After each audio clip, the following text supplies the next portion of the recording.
Although the sun is finally shining outside, it's so wet that me and Matt couldn't work outside today. It's just like a soupy mess out there. You walk through the yard and your feet squish down, don't they? Yeah. We've got big puddles, a giant lake around the greenhouse. It's finally receding yesterday and today. But it's been raining for 2 weeks. Seems like it for 2 weeks. Every day. Every day. So it's wonderful to see the sunshine even though we can't get out there. It's been warm too, warmer. We've had a little warm spell, which neither one of us like. We want it to be cold in the winter. Yeah, it's just too warm for wintertime. It should be cold and we could burn a fire and all that, but it's just not. Yeah, so we've not needed to burn a fire in a week at least. Yeah, it's just too warm. The days have been warming up to upper 50s and lower 60s, I guess, once or twice. Yeah. So way too warm. Even with that rain, it was just a warm rain. If it had been cold, that could have been all snow. What do you think about that? Yeah, that'd have been nice, wouldn't it? We'd have been snowed in for sure then. Yeah. A lot of people say that are up north. My cousin Clint always teases me about if we had as much snow as he has. He lives in Ohio, that I wouldn't like it so much, and he's right, I'm sure. But when you have it in a place like this where it doesn't snow very much, everything just stops. I mean, schools are out, a lot of businesses close. And it's just kind of everybody gets to take a little mini vacation or something, yeah. But mostly I love it because of the beautiful, just it's so pretty to see everything with a coating of snow, and it just makes it so cozy and warm, and we can have a fire and, you know, go outside and take a big walk and come back and warm by the fire. It's just so nice. Yeah, but he's right, I'm sure. If we had it where it piled up in giant piles, we wouldn't like it either. By the end of the winter, we'd be tired of it. Yeah, probably so. Yeah. It did seem like it snowed more when we were little. It did. But then every generation, I think, says that, so I'm not sure. Yeah, I don't know. I know, but I know it hasn't snowed in the last few years at all. Hardly any here. It seems to snow more out where I'm from than it does here anyway. Yeah, it does, definitely. Haywood County, where Matt's from, is higher elevation, so a lot of times they get snow and we just get rain. It's just rain here. It's not cold enough. Down lower where we're at. But maybe this will be the year. Maybe this year. Our summer weather was different. We had less rain than usual than for the past several years, so maybe this will be the year. And usually if we do get a big snow, it usually happens in January or February. So there's still hope. If there's no snow by the end of February, I'm just like, forget it. Let's just get on with the warm weather so we can start gardening. Right. Yeah. And that's about the time of the year we'll start by March, thinking about starting tomatoes and all that kind of stuff. A lot of people, after our last video where we were talking about Matt got me to move the grow bags into the greenhouse that we cleaned out to see if they would grow in there. Well, they've not, but it's probably lack of sunshine for sure because it's been so rainy. But we don't get much sun coming in that greenhouse during the winter. It's just as the sun, Matt can probably explain it better than me, but as the sun changes in the sky this time of the year, there's just not as much sun shining on it. Yeah, living on the north side, the sun is lower in the sky behind the ridge as it goes over, and it's just we don't get very much sun at all. Sometimes it's still frost in the yard in the middle of the day because we don't get any sunshine. Oh yeah, definitely back there. Even though it seems warmer than it did early in the morning, there's no sunshine hits the yard in that place, and it can hold frost all day long. Yeah. So if we had more room, or if we weren't on the north side of the mountain, we could build a greenhouse in a sunnier spot, but that's just all we had. And it does work well starting in the spring when more sun's coming in. As the sun begins to change its path across the sky, it does good for starting our tomatoes and all that kind of stuff. Right. And maybe those that we put in there, maybe if the rain finally goes away and a little bit of light does get in there, maybe they'll leaf back out. But so far, none of them have. I checked on them this morning, just curious. I thought, I wonder if I waded through the water, see if I could see any little bit of green, but I couldn't see anything. Yeah.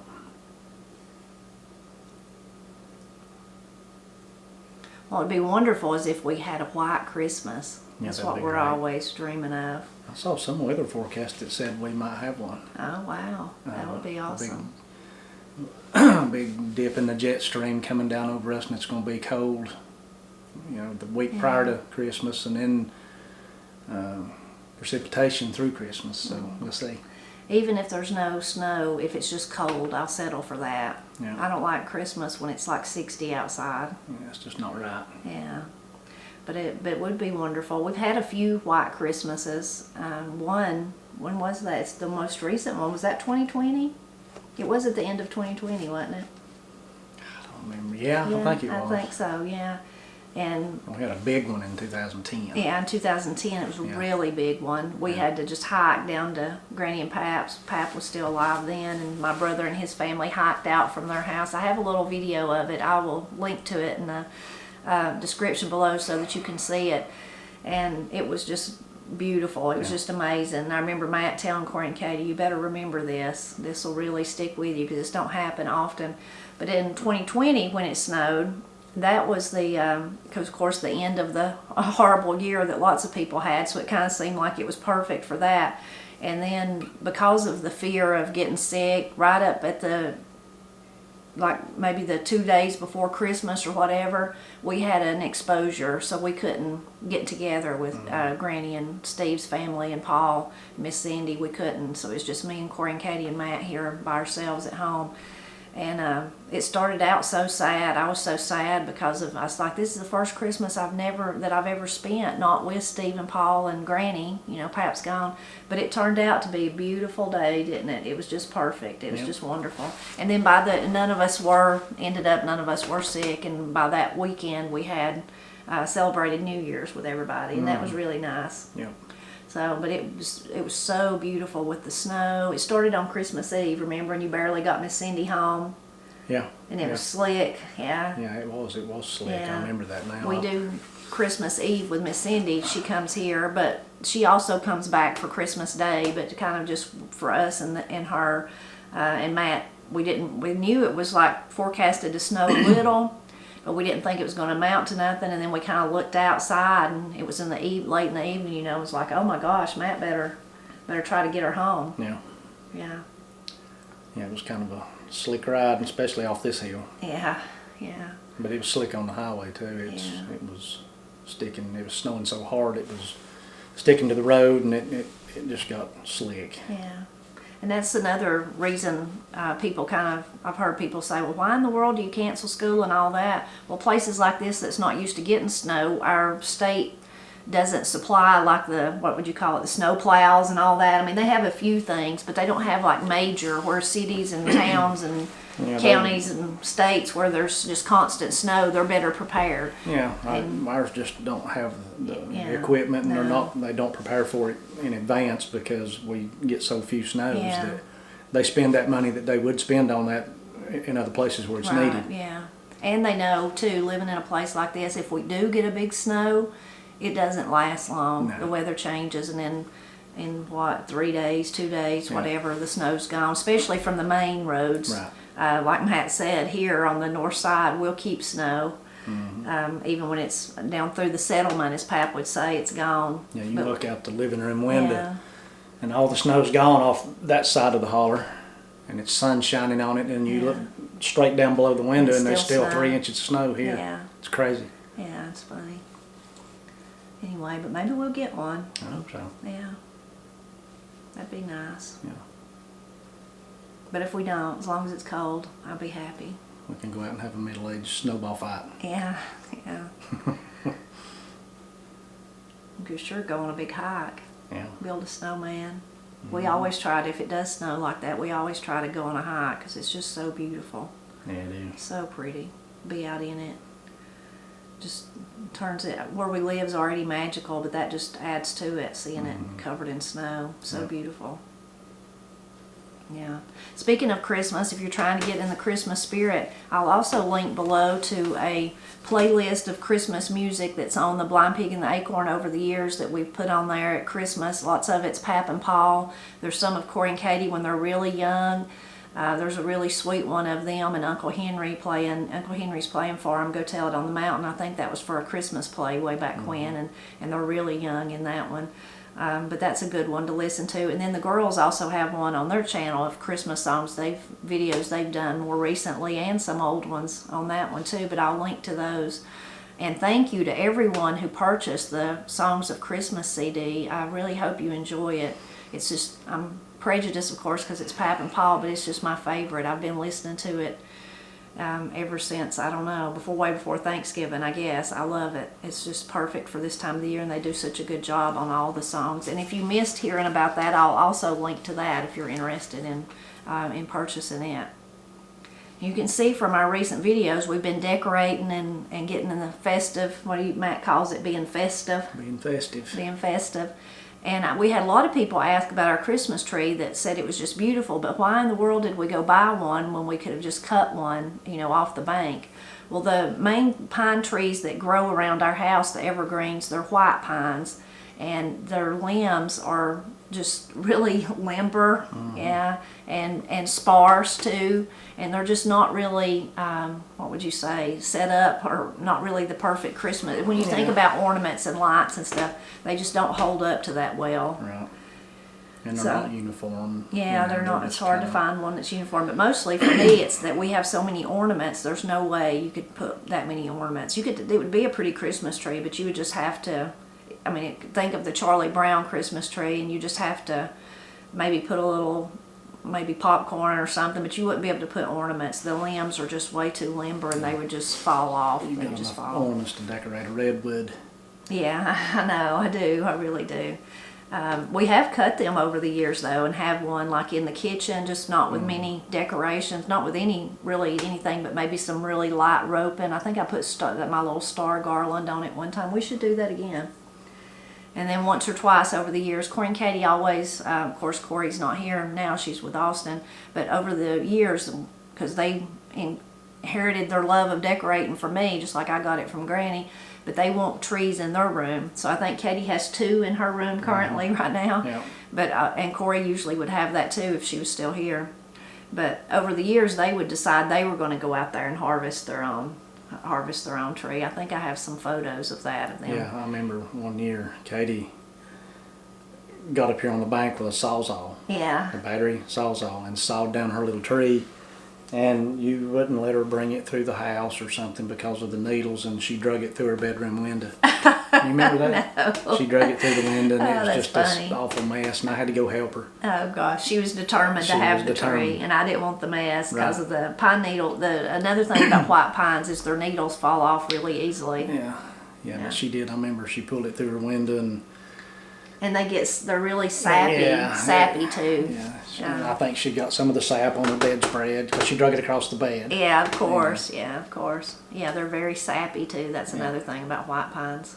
But it's funny to look back on now. It's kind of, I don't know anybody else that's done that. No. Leave it to them too. Yeah, leave it to them too. Another reason, I guess, would be too that why we go buy one like that is that, and of course there's nowhere here for us to go cut them down. Now last year we did go to a local place and cut one, but they weren't open this year. I think they had several years, maybe they told me, where they were closed, or maybe the gentleman that did own it passed away, and then it was his daughter having it. Anyway, for whatever reason, it was like, I guess with Christmas trees, it takes so long to get them to the point that you would actually harvest. Yeah, and then you have to trim them. Replant so you can keep that succession of the right age and right size trees. So they weren't open. But when you do buy one at a lot or wherever, there's somebody that growing it, and usually those are, kind of, what would you call it, small business type farmers, Christmas tree farmers, wherever they're at, wherever they come from. So that's another way to look at it, is that you're supporting that family wherever they're at. Right. Even if you don't know them personally, you're still supporting them. We loved that, being able last year to go to Topton and support that family personally. And maybe by next year they'll have some more large enough to do that again. My favorite thing is the smell. Oh yeah. Even ours has been up now, 2 weeks? And still, it's like you don't notice it as much, but then every once in a while, I don't know why, if it releases something, I'll be like smelling it and be like, oh, Christmas tree. Christmas tree smell. I'll all of a sudden smell it anew, as Pap would say. Right. Yeah. Another thing, if you've missed it, that I started last week, so there'll only be like 4 readings of it, but it's sharing a Christmas story that was written back in the 40s from here in my area. So I'll link to that little playlist if you missed it. It's really a heartwarming story, and of course things have drastically changed since the days. It's during the Depression is when the setting of it is drastically changed since then. But then I love it because it's really heartwarming. I would love it no matter where it's from, but I love it when they mention Murphy. You know, I know it's local.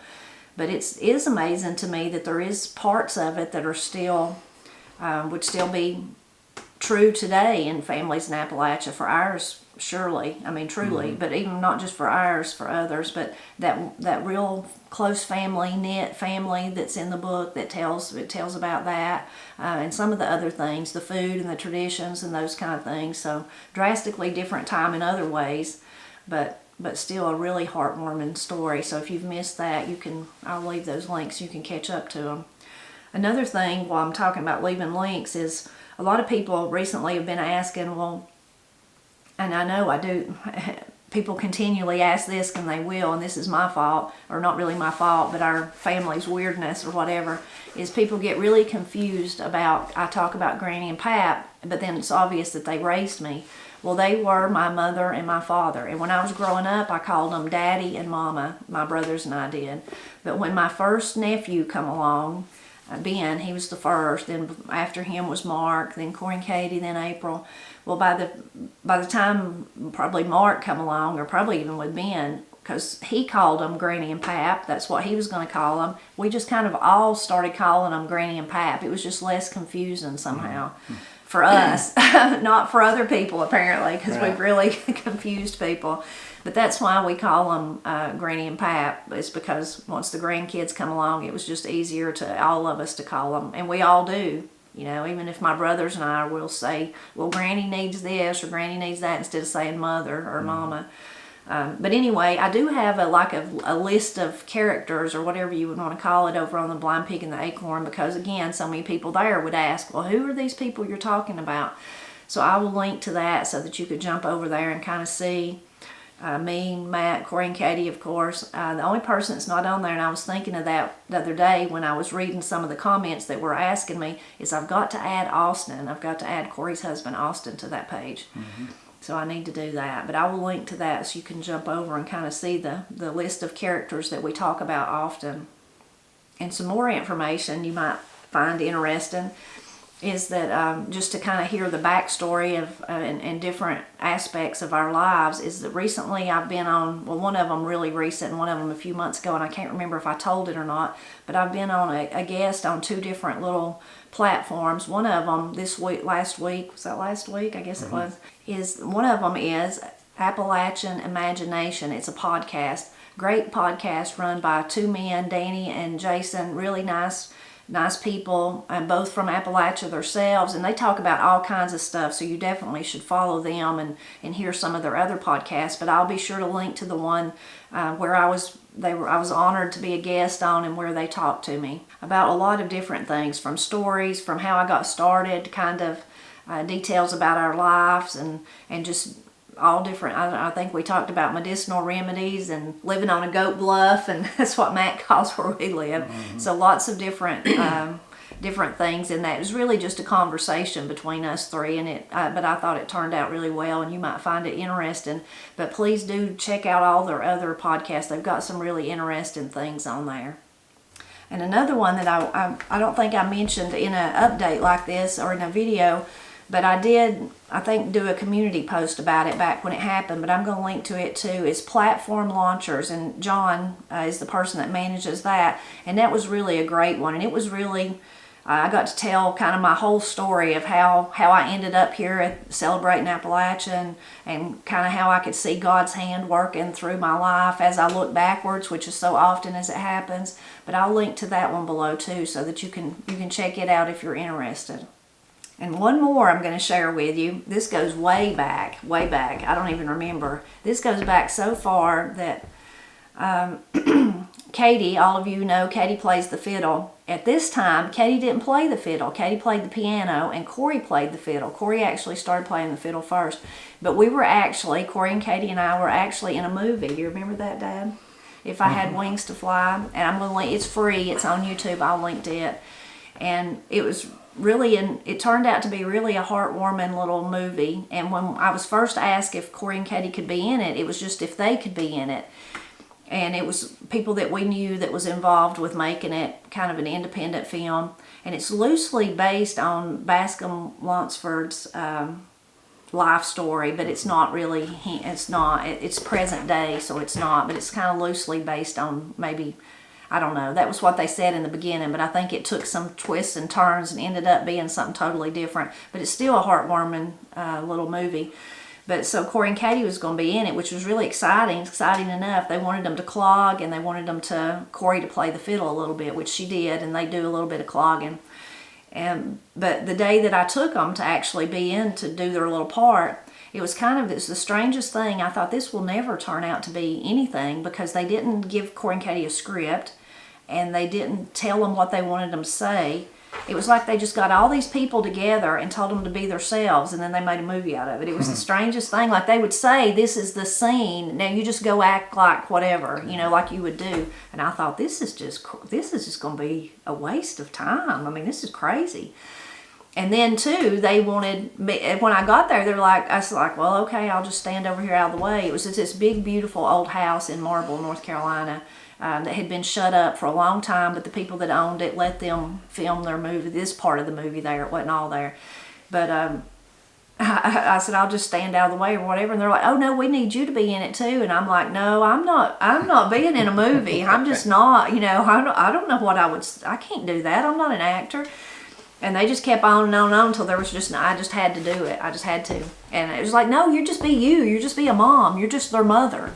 And so the gist of our scene, we weren't in the whole movie, but was that at that big hot house, it was like the matriarch, whatever, had died. And then people had come to sort through her stuff and get their house ready to either sell or move in. I don't know what we were going to do with it.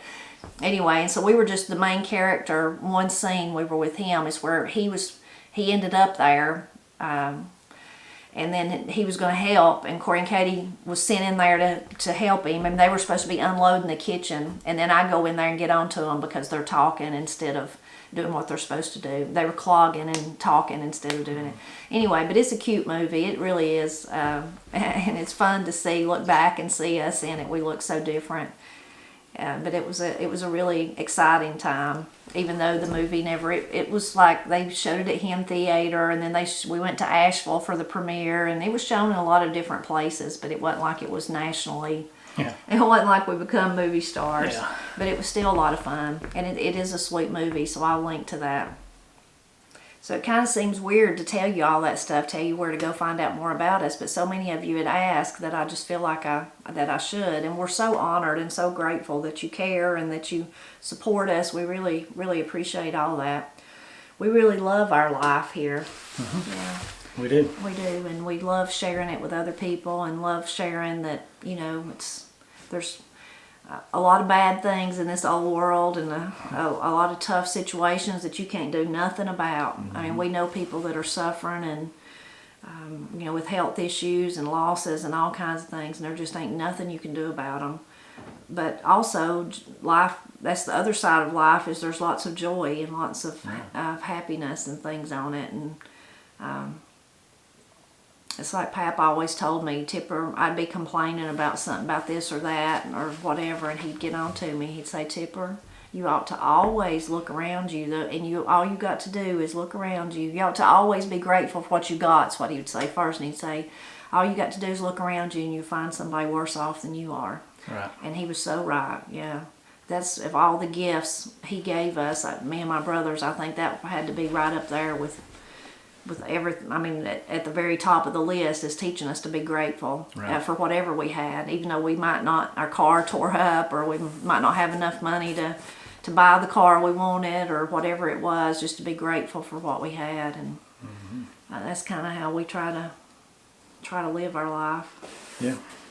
Not that we always do, not that we don't get down and out and frustrated and aggravated and have hard times too. That's all part of it. Mm-hmm. But we're thankful for many things, and y'all are one of them.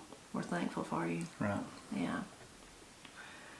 Even on a soupy day like this, there's still great things to be thankful for, even though we'd like to be out and about outside doing some things, and we'd just be wading through the mud, and then it's not really cold enough to have our hot chocolate. It's not hot enough outside for popsicles, and it's not cold enough for hot chocolate by the wood stove. So I have some kefir water. Matt's already drunk his. Mm-hmm. So we're hoping for cold weather though. Cold weather, and I can do a popsicle anytime. Yeah. It don't matter. Matt wants to, if it does snow, Matt wants to do a video with us eating a popsicle outside. In the snow. In the snow. And we will. And we will. If it snows. Yeah. I better make sure I've got Or some I will. popsicles. We'll make some snow cream. Yeah, I love snow cream. Mm-hmm. It's funny, one of my videos where we just mentioned snow cream, a lot of people ask me, it's like, I don't know what are you talking about? So snow cream, I would say, is like a poor man's ice cream. Yeah. But oh my goodness, we loved to make snow cream when I was little. We loved it. We sled, and then come in and Granny'd make us some snow cream. Mm-hmm. It was so good. Yeah, and I never knew. We always used like just vanilla and sugar. Mm-hmm. And then Jim Cassida, which our cookbooks be out next May. He's the one that's writing the cookbook with me. But he told me, introduced me to know some people put chocolate. You can make it chocolate. You could do all these. I was like, who knew? All we did was vanilla and sugar. And that was good. Need to look into that so that when it does snow the next time, we Yeah, can make multiple flavors. We can make some different flavors. Right. Yeah, I probably like the chocolate. I like chocolate. Chocolate ice cream is my favorite. Yeah, I like it too. Yeah. What brand of ice cream? Mayfield's my favorite. I don't really care as long as it's ice cream. I I don't eat it much. I like I rarely eat ice cream, Yeah, but I like don't it. buy it much, but I like Mayfield the best. So we hope you'll leave a comment and tell us how your Christmas is going. Tell us anything going on in your life. We're always interested to read the comments and see what's happening with you and your family. And as we hope you enjoyed sitting a spell with us. Pastor Lon has a great little series he does, Sit in a Spell, which that's something we would say too, that we've said our whole lives, sit a spell with me or visit a spell, all those kind of things. But we hope you enjoyed it. And as always, we hope you'll just drop back by often to help us celebrate Appalachia.